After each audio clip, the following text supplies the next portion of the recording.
Raise the Roof production.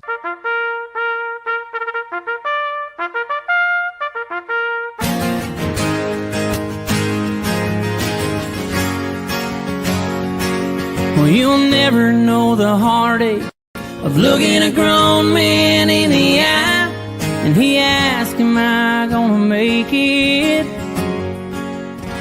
And you've gotta lie. Well, they call me Doc, but I ain't got no degree. When shit hits the fan, they're calling for me. From bluegrass Kentucky, with red blood on my hands, nobody calls me hero except for my friends. Yeah, they call me Doc.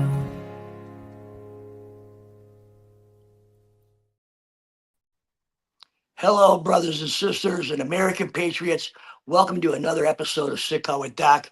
I'm your host, Rod Doc Walbeck. In the back, always Brian Devil Dog Roof, Raise the Roof Productions. I noticed with Sick Call with Doc over the last 30-some episodes, we always focus, it seems, or talk most about watching the downhill spiral of a person where they come to that place where they decide that the next place is better than sticking around with us. And I think I've asked the question, I'll ask it to all of you, and please put it in the comments what you think about this, please. Do you think that the person who's in that dark place, do you think that they've ever thought about, during that process, have they thought about the ramifications of those people who love them, the ramifications of them being left behind, and what they end up going through, losing someone that they love so tragically? So do you think that it's about they're too self-absorbed into what's going on with them, or do you think that they may think about this? Well, we're gonna go into that in greater depth today. I'm really, really excited about this episode because I think it's going to help all people take a look at this from another angle. Our next guest, I've known this lady for a couple of years. And now that I know her as well as I do, looking back and finding out things about her down the road, I can look back and go, I really watched this person grow. She's part of one of my other groups. She would come in and comment here and there, and that changed to commenting way more often, help answering questions that people may have about growing their own medicine, to literally being a mentor to many sisters and brothers on how to grow their medicine and make good medicine for themselves.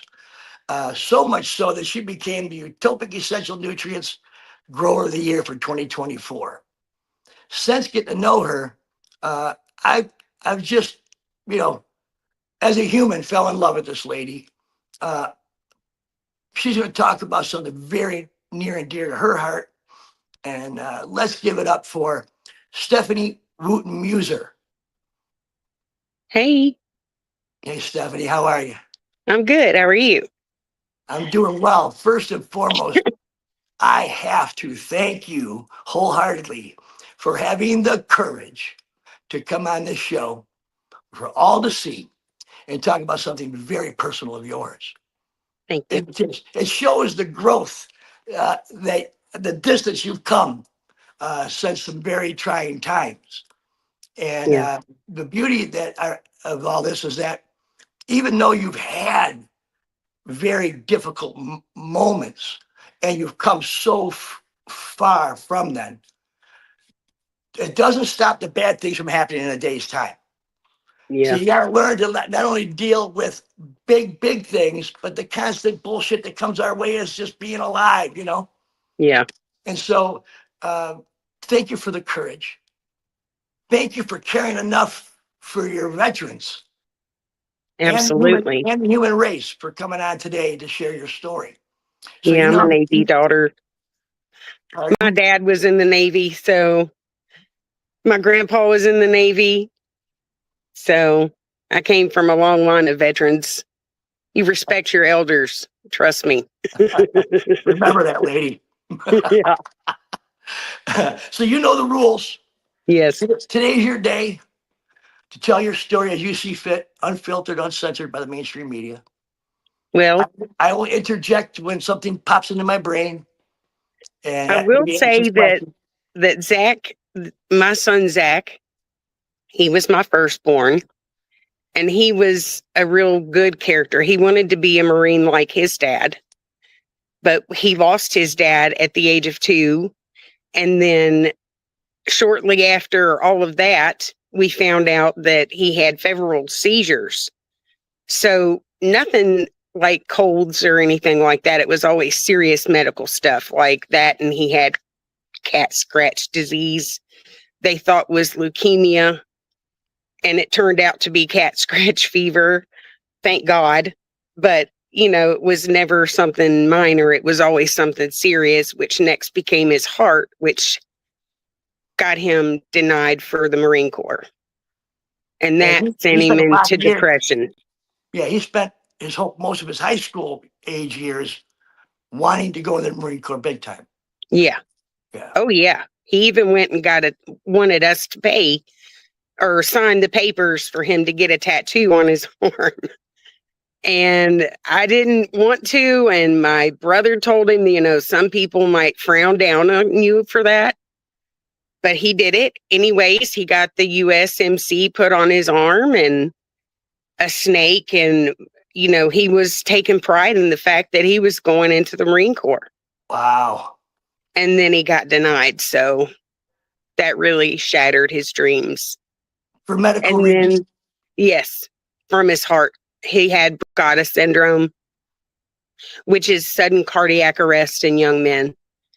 And that just made him angry. He became an angry, ornery son of a gun after that. He just flew off. Anything would set him off. Well, And they tried to medicate him with all kinds of, mind altering drugs. And Depakote is one they had him on. yep. Very strong. He hated that and he did not want to take it. So he didn't. And he fought it with, eating cannabis, smoking a little bit of cannabis. He had problems with his lungs. One he had to have glued up because of lung collapses so many times. So he just didn't Wow. have good luck with his health. Right. So let's back up a little bit. What was it like being Zach's mom? As he's growing up, was he a kid that loved sports, or did he Oh, hunt he and did. fishing? Did he do crossword puzzle? I mean, what was the kid like? Oh, he was very athletic outdoors all the time. He did like his game system, but he would much rather be outside chasing after whatever it was. He would throw balls into beehives and run. Yeah, Yeah, come pretty running to fast. me. Yeah. One of his friends came to my door one time with a dog and said, "My mom said this dog shit the bed. She don't want it. Can you take it?" I said, "No, I don't want your dog. Take your dog back home to your mama and tell her thanks, but no thanks." Yeah, right. Yeah, so he ran the neighborhood with kids and he So was a good kid. I was just going to ask, he was a good kid, wasn't he? Yeah. He was very trustworthy. He would give people the shirt off his back. He would talk with people for long periods of time because he knew what it was like to be depressed. So he would try and help people that were depressed. Gotcha. And he lost a friend to suicide. So that, I think, mentally triggered something in him too, that he was also headed in that direction. Yeah, there was a viable option for him. Yeah. Yeah. So we'll spill the beans. Stephanie's son, Zach, at the age of 21, Yeah. left this planet on his own accord. And so I'll leave that to discuss for you. He did. He chose, and he was at my parents'. He lived there with them, taking care of them. And he had obviously thought about this. It wasn't something that just came spur of the moment. He thought about it because he found my dad's weapon and his ammo that he had in a separate location and had the time to put those items together. And he waited, and he did think about what it would do to us. He had told his friends not to show anything to me unless something happened to him. And then they showed me after the fact, and I was like, you could have stopped so many things if you had showed me sooner. Showed what? It's a song by Joyner Lucas. I don't know. It's a rap song, but it was something about don't tell my mama or something, or tell my mom I love her. It was a deep song. I heard it. It made me cry. And I was mad. I went through my anger at that point, because that hit me. And I was like, if you weren't going to sit with him in the dark, I could have. So I blamed them for a little bit. And then I had to forgive that because that wasn't the right thing to do. My son told them not to share that with me. They were trying to be a loyal friend. Yeah. Well, I'm glad you got through that piece. Yeah. So there's a lot of pieces to go through. So Zach was 21, right? Yep. Taking care of his grandma and grandpa who needed a helping hand around the house. So he was living with them, helping them. Yep. And he had asked me the day that it happened. He asked me to stay and talk with him for a while, and I did. We had plans to go to lunch with the girl that he had planned on seeing again, even though she had cheated on him. And he had gotten a text while I was there where she was out with some other guys. And that sent him into a spiraling situation for him. His hope was lost.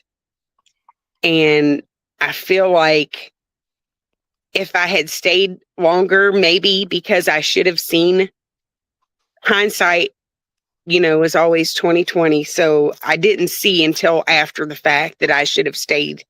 But I had to go pick up his sibling from the school bus.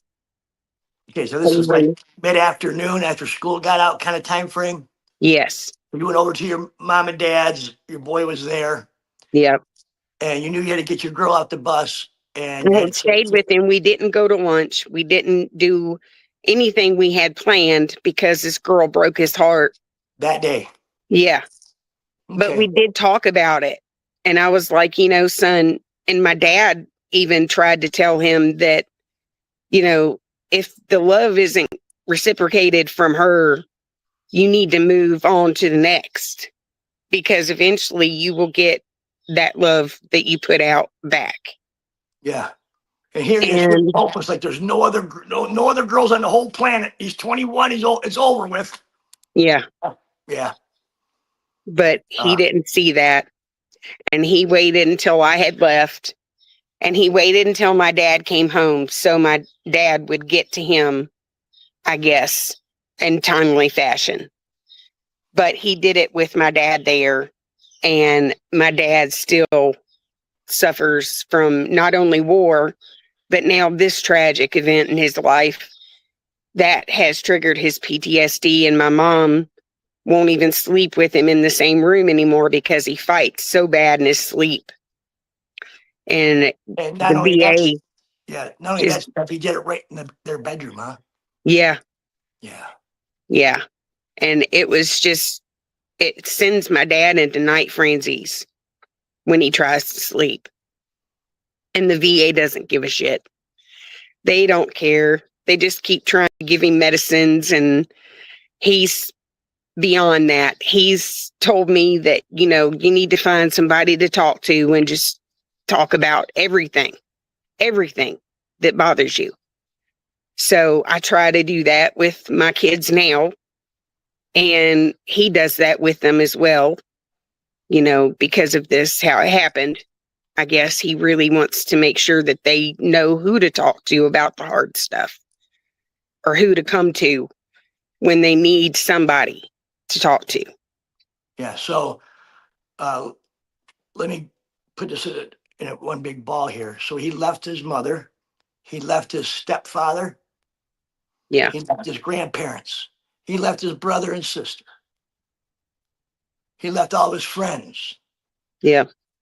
All the things he was battling was stronger than I know all the love he had to have been getting from all of these people around him.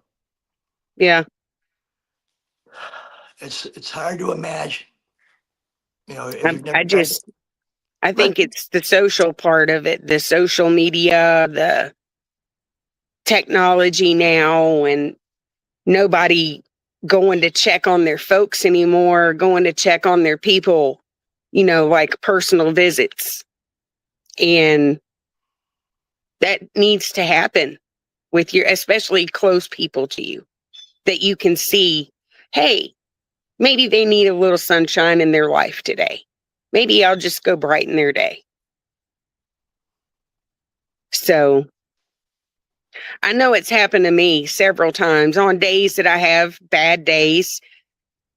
Shit just happens and I'm having whatever kind of day. I think my son sends people to me in a universe of all this shit happening. Somebody will come to me and leave me a message like, hey, just wanted to check on you and tell you I love you today. And then it's like, oh, thanks. That works. Yeah. I needed that. Let's back up again a little bit. I want to talk about his siblings. Yeah. And how it affected them, and what effect did it have on you as a mom to make sure that this wouldn't happen for them? Because they just lost a brother to it. They had to have been in a very dark place after that. Oh, yeah. His youngest sibling is still in a dark place for the most part, struggles, but we talk, and I make sure that, I'm always an earshot away from them at any time. They know who to call. Are they all grown now? They are 22 and 25. So they've surpassed their brother. And that broke their heart. Oh. That was a tough situation. But I know the youngest one because is also autistic and transgender. So they have to go through those life choices. And they were in the process of going through this life-changing event when this all took place. And his sister had to graduate, had to walk the stage a week after he took his life, which was the hardest thing she had to do, is walk the stage and hold her head up. And the school made a note, saying that was her brother. They missed him dearly. They did make a shout out to Zach, which I thought was nice, but,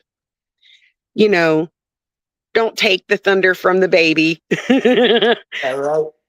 Yeah. Yeah, it was her. That was her thunder. So I wanted her to enjoy it, and I wanted her to live that moment, even though it was a sad moment. We celebrated, and we included Zach. We had his ashes at that time. So I had pendants made for the siblings and myself, hand-blown glass pendants with ashes inside of it. So they're really pretty. But anyways, my daughter takes it everywhere with her now. That's her traveling companion, is her brother. That's great. Yeah. That's awesome. Hey, let's go ahead. The youngest is still struggling, but we'll still fight this battle. You know, he knows that it's time to fight this battle, and eventually his hope will come back to him. So I hope that that would bring somebody else some kind of hope that, you know, the darkness doesn't have to win. It doesn't. No. It need not win. Yeah. He Yeah. did save 2 lives. Who's He was that? an organ donor. Zachary was an organ donor. So he saved 2 people. And I did receive a letter from one of those people that gave me great gratitude and thanks for, you know, his donation. And I probably will never meet that person. Too bad his heart wasn't viable, but, you know, Right. at least he did save some people with his liver and kidneys and things like that. So, Yes, someone got both of those, right? yeah. Yeah. Imagine needing both, and you found them. Yeah. What a ray of hope, man, for that. I mean, that was a great day for that person. Yeah. And and Zach was an organ donor, so it was his choice to do that, correct? Yeah. Yeah. So his brother's the 25-year-old. No, No, 22. 22. So Yeah. Sister is 25. okay, gotcha. Let's I talk was about pregnant with her when his dad passed away, and she only knows Ted as her dad. And they called him Ted because that was what I called him. You know, that was their dad's best friend. It's really weird how we ended up together, but we ended up together and they called him Ted. And then the youngest always said dad. all right. So the father of your first 2 passed away when Zach was 2. Yeah. You were pregnant with your second child. Yeah. Gotcha. Yeah. Let's talk about your mom and dad for a minute. Oh, yeah. You said let's talk about your mom. What have you seen as the ramifications of this onto her, and how it affected her and how she handled it? She is of an older generation and believes differently, you know, because I guess it states somewhere that you're damned to hell if you do that to yourself. And her pastor at his service made a point to say that. And I told him to stick it up his ass because I do not believe that. I do not believe that Christ would do that to his people. I just don't. I don't think he would leave a man behind. Especially a child of God who's suffering. Yes. Yeah. You know, because you can't, I mean, a terminally ill person, what do they have to fight for? You would tell them, hey, I hope you live your life to the fullest while you still can. Go do the things that you want, that make you happy, that you want to do. Go do those things. But my mom, you know, she doesn't put up stockings. She used to. She doesn't anymore. She lost a lot of things. That was her favorite grandchild. I know she says there's no favorites, but that was her favorite. Yeah, and now she thinks that he's not allowed in heaven. Yeah. So, wow. You know, and she's dreamt about him being okay and being surrounded with white light. So I'm sorry you hear my rooster in the background. Anyways, she has dreams of him and she thinks of him and she loves him no matter what. She loves him no matter what. I think she just was worried about his soul. That's understandable. Yeah. Yeah. I'm sure she misses him dearly. Yeah. How about Pops? Navy man, war guy, his gun, his bullets, his home. He can't, he gets choked up when he talks about Zach. He talks about him sometimes when he wants to. And when I take him to lunch, sometimes I can tell that it's bringing out something good if he brings up Zach, you know, because I know he's thinking of a good time and not a shitty time. So, and that's what I want my parents to think of, is the good times, not that shitty time. I mean, you can't live in that, because that was just, his hope was taken from him in that moment, and he didn't think that he could do it anymore. So he gave up. And I think that, you know, he did it knowing that her family would come from Ohio to be with her for him and for her graduation. I think that's why he chose to do it then. So he would have family here for his sister, his Ohio family. And the youngest sibling is angry because, you know, that's something that was stolen from him. His full transition into his adulthood just went to shit, and he didn't get to share that with his brother. So he's lost without his brother. And I know that he struggles. He looked up to that kid. He looked up to him more than he recognized. And Zach didn't see that. Young. I don't think he realized that. Young. Yeah. You know, I don't think he realized the repercussions of his action. No. I don't think he knew that it would have didn't what it did to me. I couldn't sleep. I didn't eat. I got so sick I had seizures. And my husband was scared to death he was going to lose me too, because after Zach, my dog died. And I was like, holy shit, everything just keeps going. And I started having more seizures. And then they were like, you know, we can't find anything wrong with the brain. So it's not coming from that. It has to be from stress. It has to be induced from something causing it. And so they thought that it was stress related.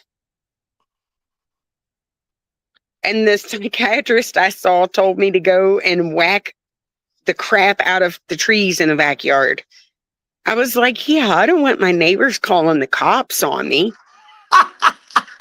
There's a lady beating up trees next door. Yeah. She needs help. Yeah. She's like, well, what are you going to do with all that anger? I was like, I'll find ways to let it out. Trust me. I don't need you to tell me what to do. Yeah, tell me to punch a tree again and see what happens. Yeah. Wow. Yeah. I don't know what I would do. It took my life when it took his. And I found myself after, when it came to the thought of losing my other son.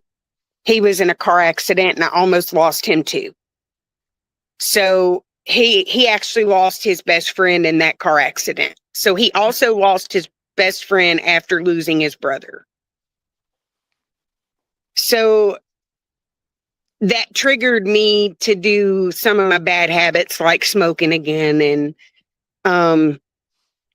you know, it brought back some things like, shit, this could have potentially had my son's life, you know? So I just I do things with them. I take them to lunch. I take them and we travel when we can, go to Ohio, see my grandson that I just had, and family there. And we just do things to live in the moment, I guess, for now. You got to do what makes you happy, and you can't live in the depression. In the past, in the depression, yeah. Yeah. And do you feel like a sense of responsibility to not live in the darkness to Zach? Do you, do Yes. you, do you have this feeling of obligation, like I have to show him, I need him to be proud of me? Yes. I'm gonna live my life. I'm not gonna succumb to this. I'm gonna be good to his siblings. I'm gonna be good to my husband. I'm gonna be good to my neighbor. I'm gonna be good to my fellow citizens. Yep. And make Yep. it, yeah. And even at Christmas time, I'll donate a bike to or a toy. It doesn't have to always be a bicycle, although that's my favorite. Donating a bike to some kid that's in need out of my son's honor, off the angel tree. It's what I do each year to celebrate and know that he's still thought about and that he's still celebrated, that my love wasn't just a fake promise. It was a real promise. I'll love you till my last breath. And whatever it takes, man, is what I'm going to do. So I just don't, until you're in that situation, I just don't know if I could come out of it yeah, and such grace and courage like you do. it took a while. You've handled it with grace. It took a while. Okay. I went through some dark times myself. And then I put tattoos on me, in places where I've tried to hurt myself and thought, I can't do this. I've lost too many already, so I won't do this. And I don't. Oh, go ahead. I tell you what, let's take a break. Let's take a break. Ted was Zach's dad's best friend. Yeah. I want to talk about their bond. I'd like to dig into how this affected Ted. Yeah. And more about how it affected you. And now what you're doing today that makes Zach proud every day. Brian, let's take a quick break and then we'll get to it. What do you think? Are you ready to be inspired by incredible stories of veterans, active duty military members, and first responders? Join Marine veteran Brian Roof on Every Days of Saturday, USMC veteran, as he dives deep into the lives of those who continue to make a difference. Hear firsthand experiences from front lines to civilian life. Discover the strength, resilience, and triumphs of our heroes. Gain valuable insights and practical advice for navigating life's transitions. With every episode, you'll be uplifted by stories of courage, determination, and hope. This is more than just a podcast. It's a community where every day feels like a Saturday. Subscribe now on Spotify, Apple Podcasts, or wherever you listen to your favorite shows. Don't miss out on these powerful conversations that will leave you inspired and motivate us. Let's go. American made, veteran owned, we are Doc Goodbeard. It's more than just looking good. When it comes to your beard, we believe you can have it all. Thoughtfully designed, unique fragrances, and affordable prices. We strive to provide a line of uniquely scented balms and oils that you won't find in other products. Come on, rock with Doc, and remember, it's all about the beard, man. So what do you say? Let's take that average beard and make it badass. Go to docbeard.com.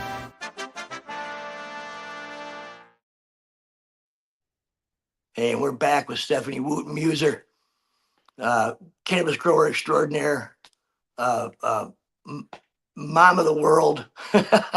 You're such a great person. I'm so glad you're here. So let's get back to it with Ted. Ted and Zach's dad had a special bond, a commitment they made to each other. And so let's talk about that and then how it affected him. He was part of Zach's life for a long time. Yeah. Ted and Zach's dad had a pact where if something happened to one of them, they would take care of each other's family. And so he came along right after Scott passed He came into the picture and he was there every day checking on me and the kids. And I was like, you're really getting on my nerves.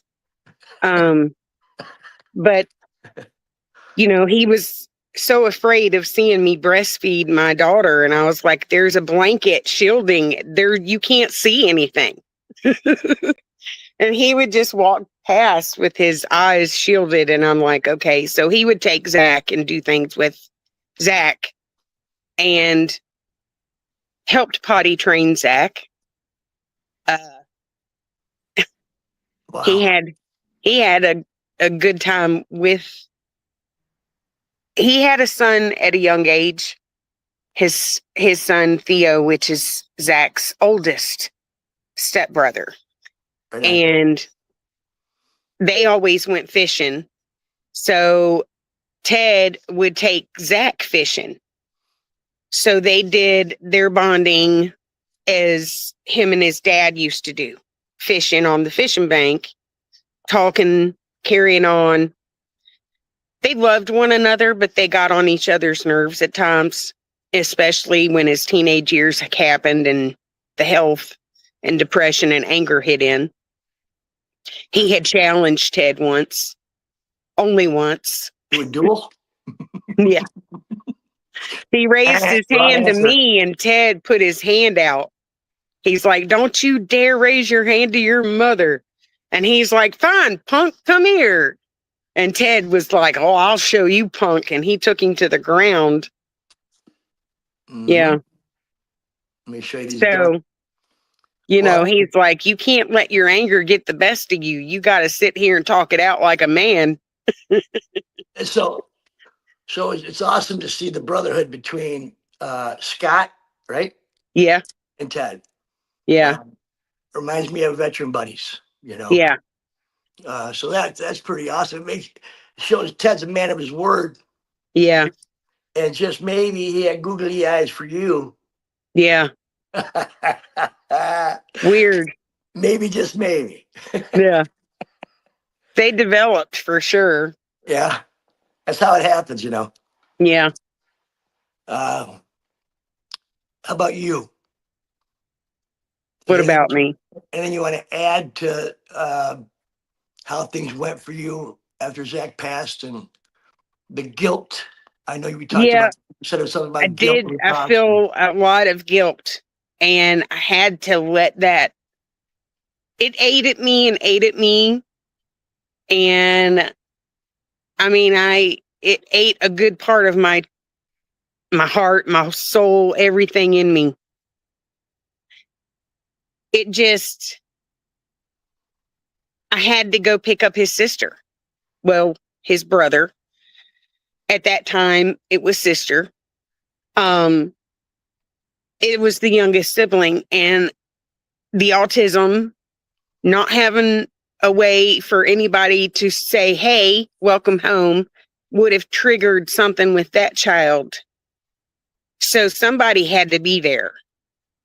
And I should have let my dad go. I should have called my dad and said, hey, can you go get the kid off the bus? Because he would have done it. And then I would have been there for Zach. I did see the signs of him wanting to say something else, because he did say, I love you, Mom. And the way he said it to me ate at me. And I knew instantly when my dad called, I started crying. I was like, what's up? And he said, I just need you to get back here as soon as you can. I said, why? What happened? And he said, I just need you to get back here as soon as you can. And I was like, okay. So I hung up the phone with my dad, and I instantly knew. Something inside me just knew that he did that. And when I pulled around the corner and seen all of the sirens and the ambulances and everything, and they wouldn't let me see him. So I was like, that pissed me off. That was my baby. I wanted to see him. And they wouldn't let me see him. So my dad just came running out to hug me, and he's like, don't go in there. And I was like, okay, well, fuck it. Let's just talk about it right here then, old man. What happened?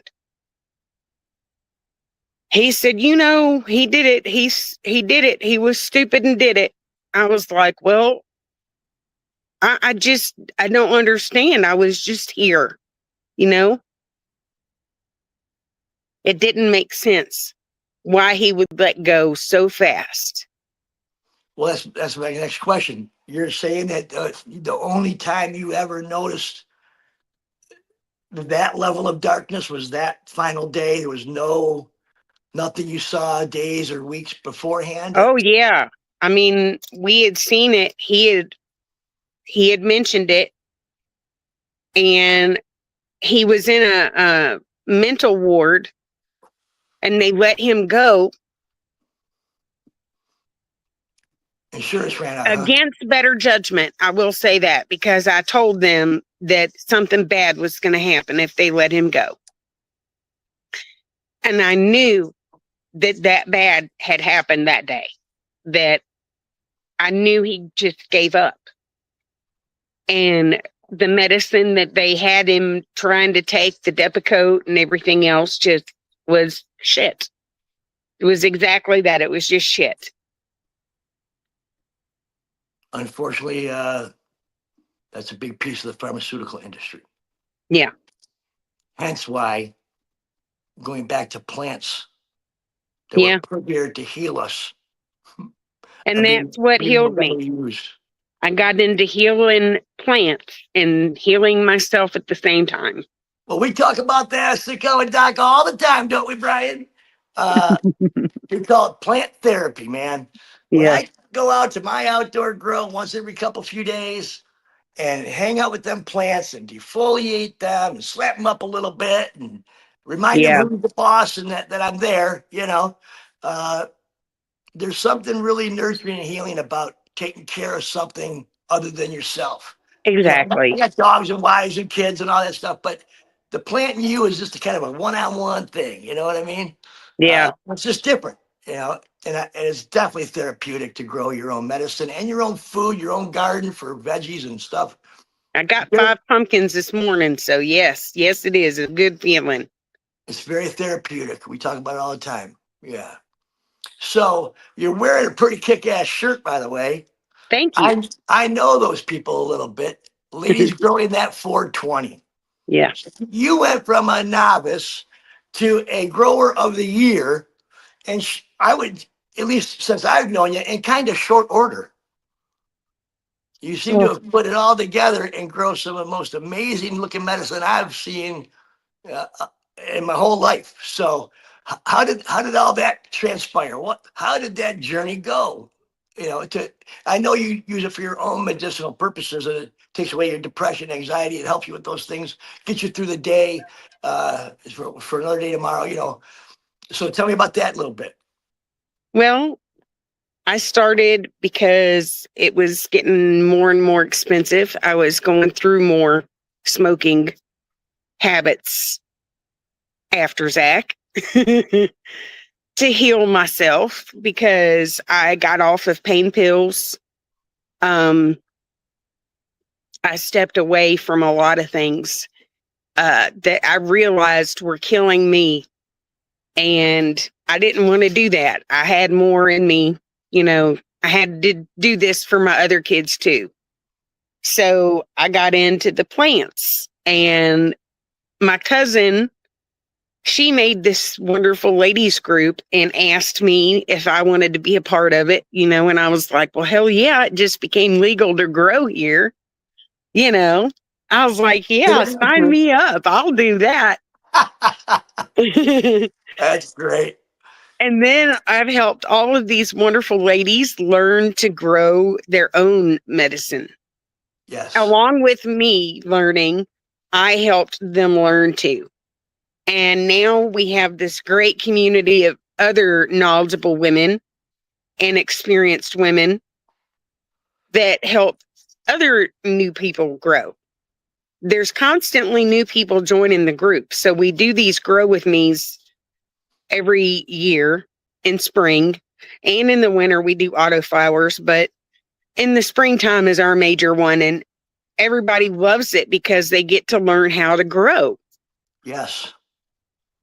And Patience is the key. they get to learn alongside some people that have been doing it for a while, some people that are not, just as novice as they are, some people that are just a little intermediate. So we all pick up learning techniques of different ways, different newts, different training types. It's just fun. And it brought so much fun to me that I think it's fun. I just can't help myself but to sit back and enjoy it. And yes, it gets tedious helping new people all the time with the same questions like, what is LST? Like, Jesus, do they not look up anything? It's the sister of LSD. No. But when I first started, I didn't know to look up everything. I researched a lot and I had this Grow Bible, but I didn't know everything. And of course, I asked stupid questions and I got reprimanded for it in different groups. So, you learn to take the good with the bad. And sometimes you flip people off behind the screen and you just keep scrolling past. What's that? I can't see it. We've talked about that sicko document in life that the lady growers of the cannabis community are smoking it.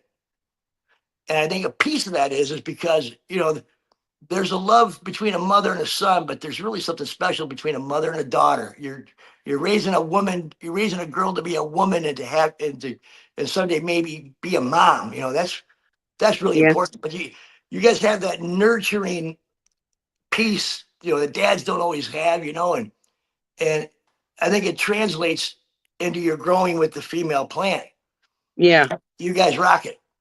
I've seen such great stuff coming from the ladies of the cannabis world. Thanks.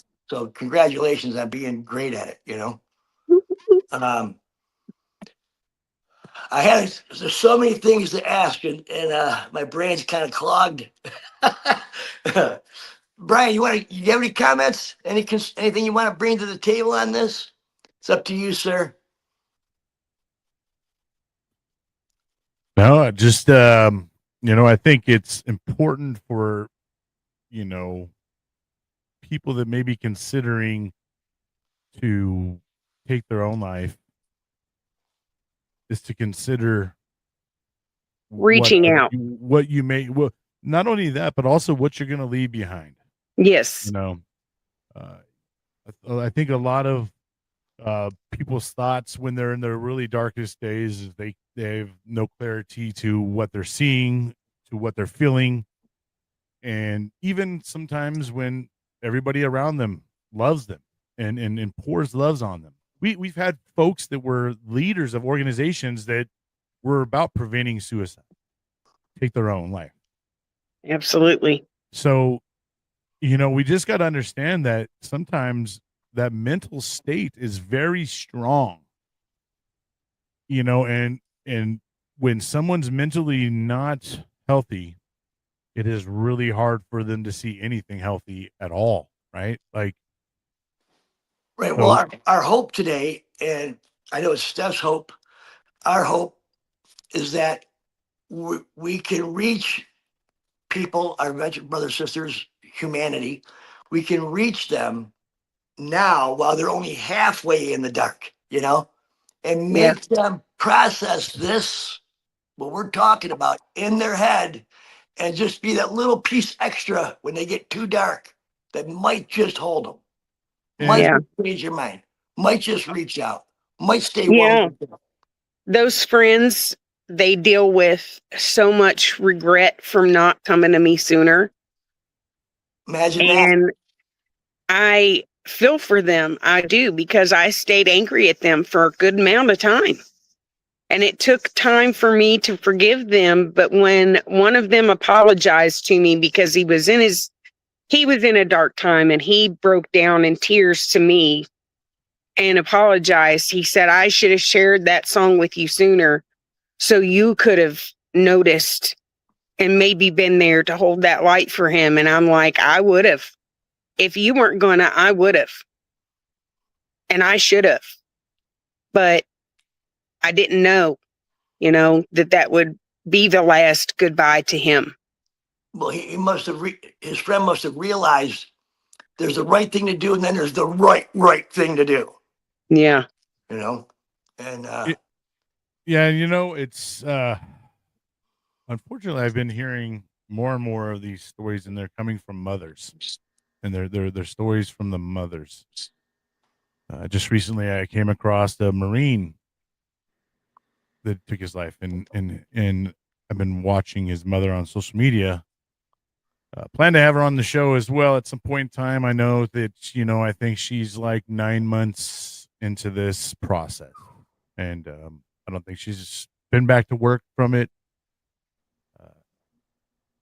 Definitely changed her life, and it's really heartbreaking to see, especially the mothers. Yeah. Especially the mothers, and the mothers, how hard it really impacts the moms. Even, they have other cubs as well, right? I mean, moms have more than one cubs a lot of times, and it's hard when you lose one cub. And like you said earlier, there's no other bond between a mother and the child. The mother intimately carries us humans, carries us through 10 months of our lives, whatever. And we rely solely on her to make it through, so to speak. So I could only imagine the amount of weight that, it puts on a human when you lose someone that is so intimately close to you, and yeah, I've been calling that's my the mother. part that just breaks my heart. It really does. Yeah. I call my mother on my birthday, and I thank her for being pro-life. Yeah. I wouldn't be here. I mean, like, there'd have been a chance, absolutely. I mean, not everybody gets a chance at life. Right. Yeah. If you think about it, there's millions and billions of opportunities. Anything. Trillions of opportunities, whatever, but we made it, you know what I mean? And I think a lot of us, and that's what I think a lot of us take out of content a lot of times. We didn't choose to be here. Somewhere or another, we were selected, or we made it through for a reason, right? And why we get here, and then we think that someone's life is better than the others, or our beliefs are better than this person's, and my way is better than yours, and how we've gotten so self-centered or self-absorbed is beyond me. Because and then hey, this is my land. Why? I was born here too, and I did not choose. None of us chose whether you were born in America, South America, India, China. You weren't really privy to be born into whatever religion, politics, or whatever you may have been born into. It's just that's where it goes, and that's why I think as a generation, we owe the next generation a better generation, and for us to keep cookie cutting and thinking, oh, well, my way's the right way, that ain't getting us nowhere. Yeah. And people need to start realizing real quick that we need to stop. And that's why there is people out there taking their own lives. They don't feel like they're a part. They don't feel like they're accepted. They don't. There's a plethora of reasons that one would take their life. And a lot of that is due to the society pressures that we have put on ourselves. Yeah. And just like we put it on, we have the ability to remove it. But, hey, let's just keep doing it because they said that we do it this way. Yeah. Does it make sense? And it's not right, but let's just keep doing it. That's the mentality that got to stop. We got to start challenging shit that ain't right. We got to start challenging the wrong. We cannot just sit there and accept it and just go down a path that's going to keep destructing humanity. And that one person thinks that theirs is better than the others, because if we get to that level, you'll be down to two kinds of people or something, because you'll just start eliminating everybody, and then the last two will fight, and then what do you got? You want one idea, one way? you know what? And it's sad that we can't appreciate how much each and every one of us bring to this world. Because you know what? There's things that you know, Doc, that I don't. Steph, there's things that you know and do that I don't. Same thing with every other American or every human that's put on this earth brings something different. And we don't appreciate that. Yes. My father-in-law says that every old man is a library, and when they pass away, it burns to the ground. Yeah. Because that library is full of books and chapters of his life and the things that he's learned. I'm not trying to be sexist, men and women too. We all have a book. But that's why these podcasts are great. Now you make this a library that doesn't burn down. You make this a library that is always there. So you know what, dude? When you and I go, this video will still be out there. I know. That's there great. will be someone still like, and who knows who 25 years from now, they'll be like, oh, wow, they're talking about us. And look, we're watching this video because they want to learn from what we were doing at this point in time. Because now it's documented. Now we have the ability to now go back and look at what mankind would do. Imagine what it would have been like to go listen to the podcast from the people that grew up, you know, in the 20s and the 30s and all that stuff, and just hear what they were going through. Mind blown, huh? You know, all the things that we're putting this into a time capsule. Someone may end up uncovering this eventually later down the road.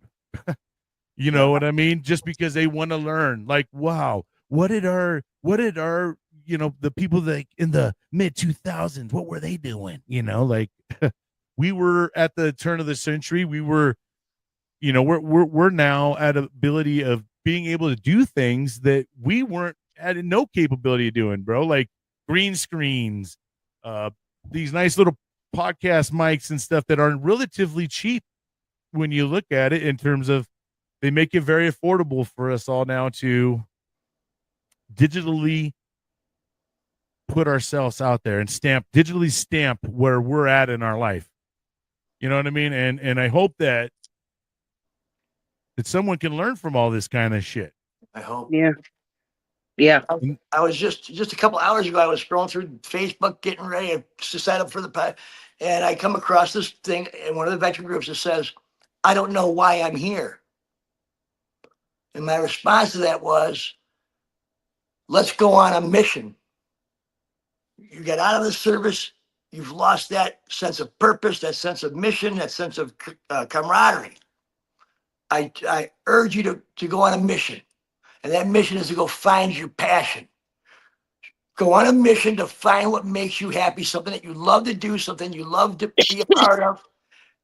And do baby steps each day to make you proud of yourself.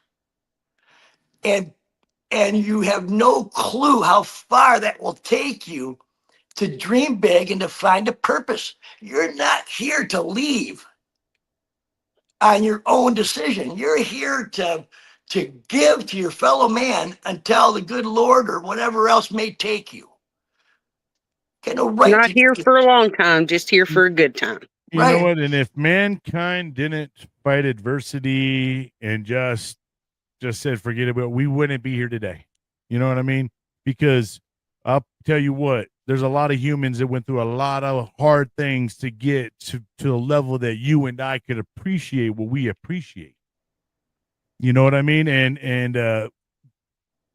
you know what? Shame on us for ruining a fucking good thing that a lot of good men and women really fought really hard and died for us to go screw it on up. Shame on us. You know what I mean? We got to do better. We got to do better. Suicide rates, homeless rates, mental health crisis. We get crisis this, crisis that. I don't think there's enough crisis hotlines or crisis anythings to support the amount of crisis that we have. You go try to get a mental health appointment, you're going to wait fucking 3 months to be seen in some cases. You know what I mean? So you got to, you know, I don't know what we're doing. But what we're not doing is fixing things. Yeah. Let's just go break it more. Oh, it's broken. Let's go break this to where we can't fix it. We got to do better. We got to do better. Because I still keep hearing stories of men and women taking their lives. I still hear stories of men and women going onto the streets. And then I hear stories of us sending off billions of dollars of foreign aid to other people and supporting them, all while you Americans out here are working really hard for your money, not to support your own neighborhoods. Yeah. Which causes depression and causes anxiety and causes all kinds of stuff in the people that are sitting around watching it. But you know what, though, the problem with it is, man, and I think that and until everybody kind of realizes, is they want you to not be mentally healthy. If everybody is mentally sound and very healthy, then we don't have this, we don't have that, we don't have this, we don't have pills, we don't have this agency, we don't have that agency. If you do away with it and everybody has great health, everybody's walking around happy. You know how many industries go away? Right. I hate to say it, but somebody wants us to stay there. Oh. You know what I mean? And that's a scary thing to me. And that's just my opinion, guys. That's purely my own opinion.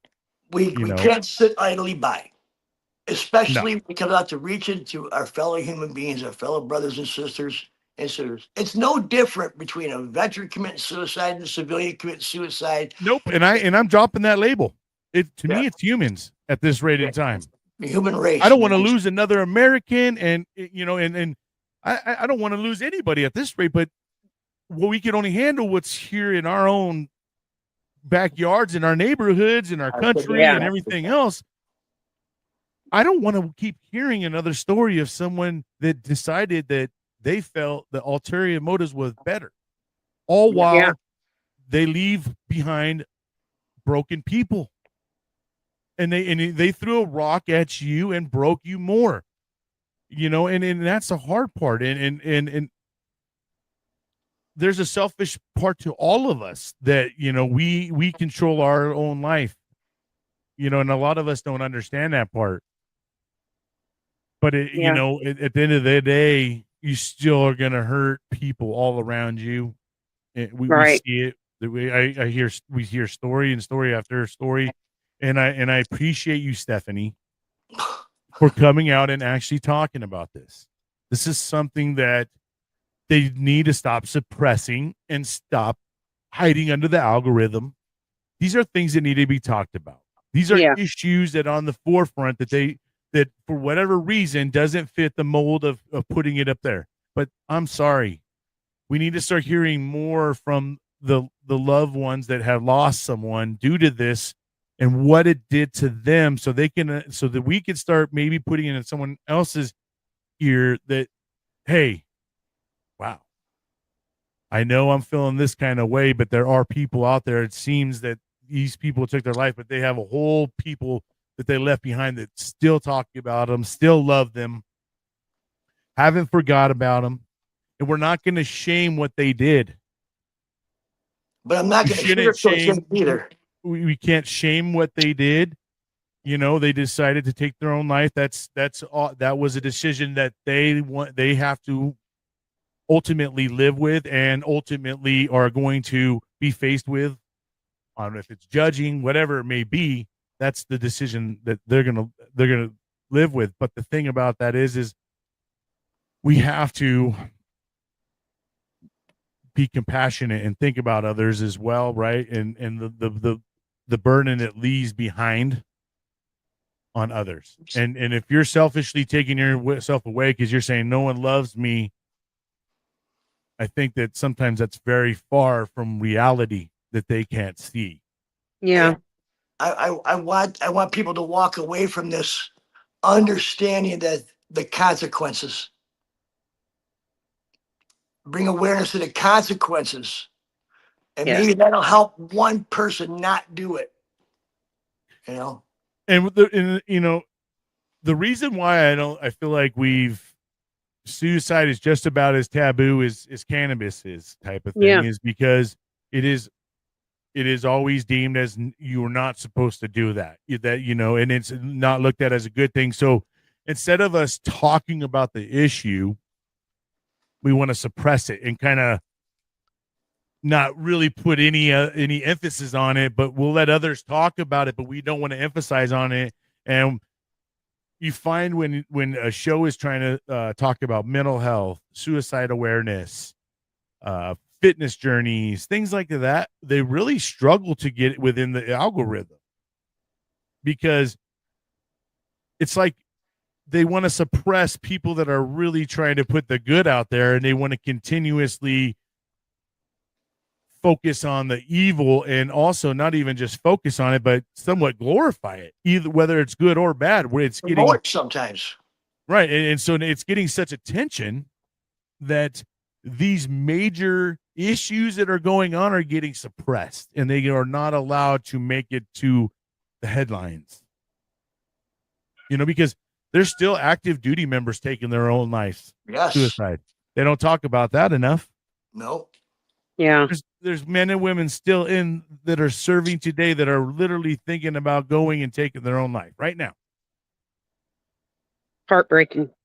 It's happening on board ship, man, overboard. No one even knew you were gone for hours.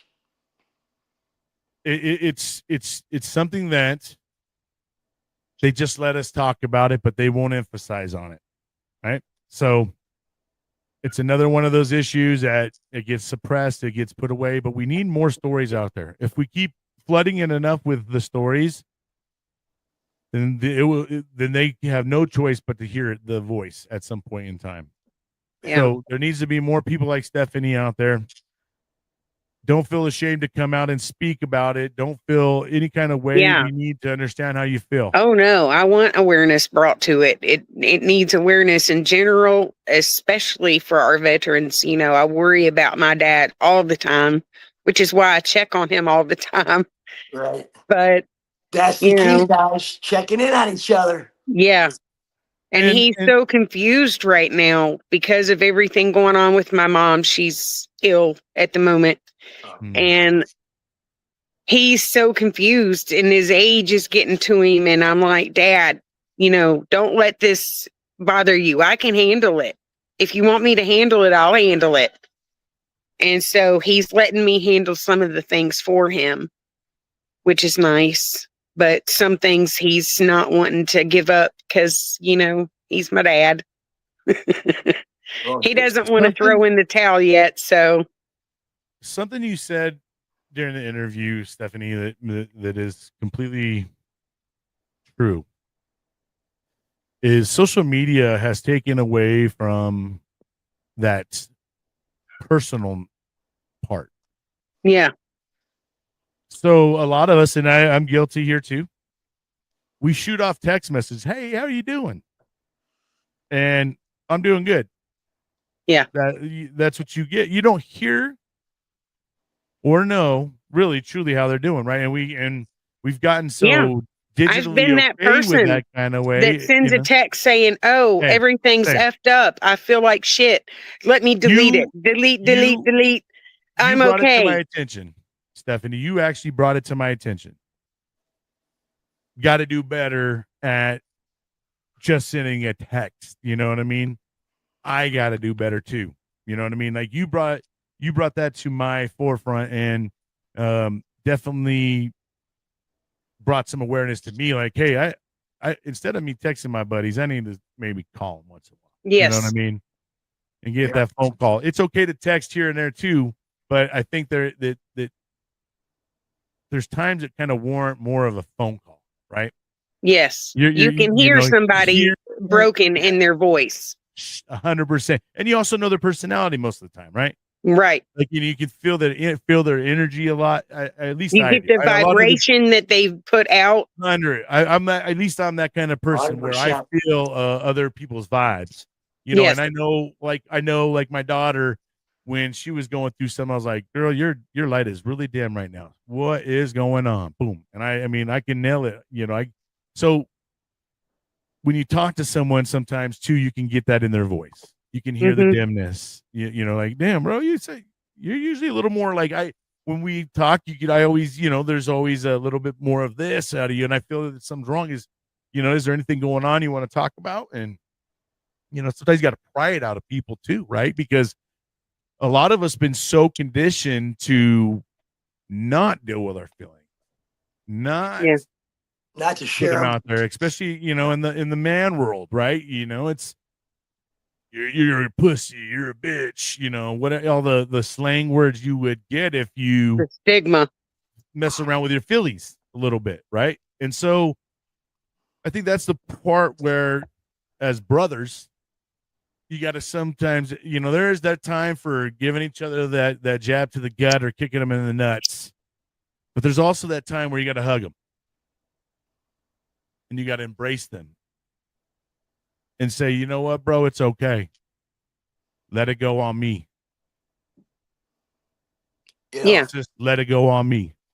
It's funny. We're sitting here, and I'm watching things change on Stephanie's screen.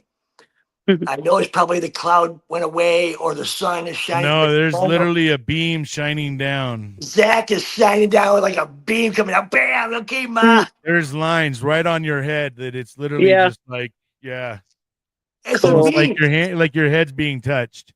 It's a me. Yeah. Wait. Anyway, it reminds me of Ghost. Remember Patrick Swayze in Ghost? Stephanie. Now, Steph, is there any like signs or anything like that you can sometimes, feel Zach's presence or just anything is there anything I do. Like feathers There's or anything been like some that? weird things happen, and the cabinet that I have his urn in sometimes will open. The cabinet, you have to push it shut. There's a clamp on there that you can hear snap when it closes. So it's very hard to operate that cabinet. And for sometimes when I'm walking by for it to just randomly open, I'm like, what the hell? Just shut it. And I'm like, you could find better ways to say hi than to try and spook me. But you had mentioned that after you and I talked about coming on, you said that the next night you had a dream about Zach, and you do that a lot. But in this dream, and it hadn't happened for a long time, he just walked up to you and hugged you. And you said, that felt like he was saying, Mom, go do this. Yeah. He was giving me his okay. Yeah. When my dad passed, it was the wildest dream I ever had in my life. Probably one of the most realistic, but he came and he just said, I have 5 seconds. And I was just hugging him. And he's like, I don't have long, and I never felt so real in my life hugging my dad. Like it was almost like I'm here, but I have to, they're making me, I don't know what was going on, but he acted like he was only had so much time with me. And this was like my last goodbye. And I really have not had any other dreams like that about him at all. Yeah. So it's just wild. And the night that I actually got to go to sleep after his passing, which was several nights, it took several nights before I could go to sleep. There was a balloon for my daughter's graduation in my room for some reason, but the damn thing kept floating down until it hit me in my cheek. And I was like, what is that? And I realized it was balloon, and I was like, what in the hell? Why is it coming down after me? And I think it was Zach telling me just to lay down, just to rest. I think he was just telling me to lay my head down, and he was putting his hand on my cheek to tell me it was okay. And that was the night I actually slept. I think it was weird. There is an eternal bond between mom and children. Eternal bond. Yeah, my stepmom went and saw a medium about my dad, and it was crazy. She actually had alerted my stepmom about stuff about me, right? One was to get my son into swimming lessons, right? So I was like, all right, that I better take heed to that. So he was like 4 years old at the time, 3 or 4. So we did that.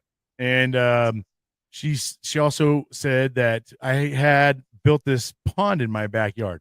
How this lady would know this, right? I built this pond in my backyard. I have koi fish back there.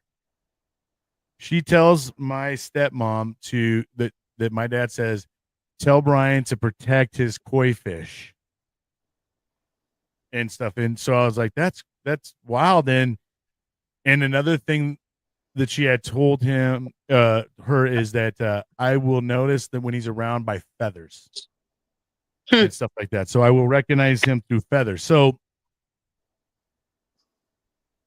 I didn't even know about what had transpired with my stepmom. I had no idea about the conversation. I was telling her the story that my koi fish got eaten by the squirrels or a raccoon or something. I was like, and she's like, oh my gosh. And then she told me the whole thing, and I was like, wow, that's wild. How would she even know about my pond, any of that, the medium, you know what I mean? So I was like, that's crazy. And feathers. I have found feathers in the most craziest places you would imagine. My wife and I just celebrated our 10-year anniversary. We were in Oceanside. There's this little place that you can go and put a lock on it, and you lock it. And you decorate the lock and stuff. So we are like, oh, that would be cool for our 10-year. And we, so we decorated, put 10 years, our date on there, and we decided to go put it on. We're walking away from this, taking the same path that I walked to, and there is a swirl of feathers. And they're literally walking with us as we're walking. And I even have video footage of it. I got to show the video of it. But I just thought it was so wild. I was like, I see you, Pops. And that's not the only time. I've been in really bad times. He was always my go-to guy if I ever had anything going on. And anytime something goes on, I can literally look right down and boom, there's just this one singular little feather. And I'm just like, this is wild. And so I feel like there is things out there that kind of just subtly let us know that our loved ones are still there with us, especially if you had that kind of a bond with that person. Like me and my dad, he was my best friend in the world. You know what I mean? We became best friends. And my dad got wind chimes. If I hear a wind chime, he loved them. Yeah. And where his grave is, there was a couple of evergreen trees, and Mom would put a wind chime, little small wind chime in there. So whenever we went to see him, of course, the wind chime would go off, and anyway. That's good stuff. I think we've covered things. Yep. Stephanie, you're a hero of mine. Thank you. You are a courageous, awesome human being. Keep doing what you're doing, Steph. You're a voice. You're an advocate, and people need to hear you. And so keep being you and let it shine. Don't be afraid to let it shine. Yeah. Right on. Thank you for coming and trying to help out. All right. Thanks for having me. Hey, keep growing that good medicine. We'll bring you back on to talk about all the stuff you're doing. Absolutely. All right. All right. Thanks, guys. Hey, to our listeners, we hope that you hear us today, that you'll reach out to a fellow human being, vet or no vet. I hope if you're in a dark place, don't give little tidbits, man. Open up. None of us want you to go. Nobody wants you to go. Don't ever think anybody wants you to go. Yeah. Spill your guts and stay with us. And we'll help. All right. Until next time, hey, thanks for stopping in, guys, and God bless. Thank you for watching. Please like and subscribe.